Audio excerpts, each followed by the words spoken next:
우상숭배는 신이나 절대적인 존재가 아닌 특정한 물건, 사람, 사상 등을 신성시하며 마치 신처럼 숭배하는 행위를 말합니다. 이 행위는 종교적 맥락에서 금기시되기도 하며 더 넓게는 무엇인가를 지나치게 집착하거나 맹목적으로 따르는 행위를 비판하는 데 사용됩니다. 재미있는 이야기를 통해 우상숭배가 어떤 의미를 지니는지 한번 살펴볼까요? 옛날 한 마을에 황금으로 만든 커다란 조각상이 있었습니다. 마을 사람들은 매일 아침 조각상 앞에 절하며 소원을 빌었고 이 조각상이 행복과 풍요를 가져다 준다고 굳게 믿었습니다. 어른들은 문제가 생길 때마다 조각상에 기도하며 모든 문제를 해결해달라고 빌었습니다. 하지만 젊은 아루는 이 믿음에 의문을 품었습니다. 어른들은 왜 스스로 문제를 해결하려고 노력을 하지 않고 조각상에만 의지하는지 의문이 들었습니다.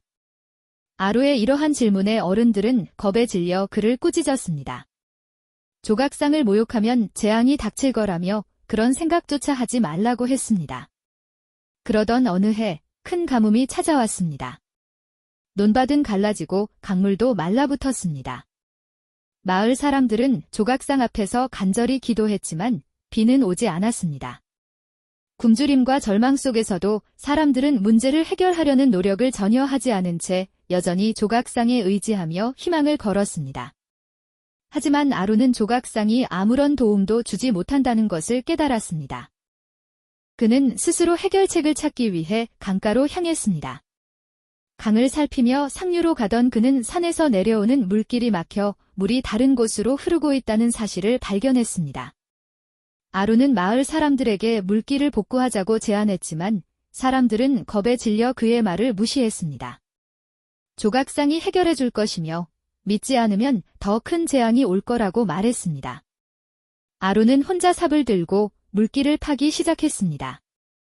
뜨거운 태양 아래 땀을 흘리며 일하는 그의 모습에 결국 몇몇 젊은이들이 그를 돕기 시작했고 점점 더 많은 사람들이 함께 일하게 되었습니다. 며칠간의 고된 노력 끝에 물길이 뚫리자 강물이 다시 마을로 흘러들어왔습니다. 말라붙었던 논밭이 물을 머금으며 생기를 되찾는 모습을 본 마을 사람들은 환호했습니다. 아루는 조각상은 우리에게 아무런 도움도 주지 못하며 앞으로는 돌덩이에 의지하지 말고 우리의 손과 마음을 믿어야 한다고 말했습니다. 이번 일을 통해 마을 사람들은 조각상이 아니라 자신들의 힘과 협력을 통해 문제를 해결할 수 있다는 사실을 깨달았습니다. 그리고 조각상에 대한 우상숭배에서 벗어나기로 다짐했습니다. 그 후 마을 사람들은 조각상 앞에 기도하던 시간을 줄이고 함께 땀 흘리며 일하는데 더 많은 시간을 쓰기 시작했습니다.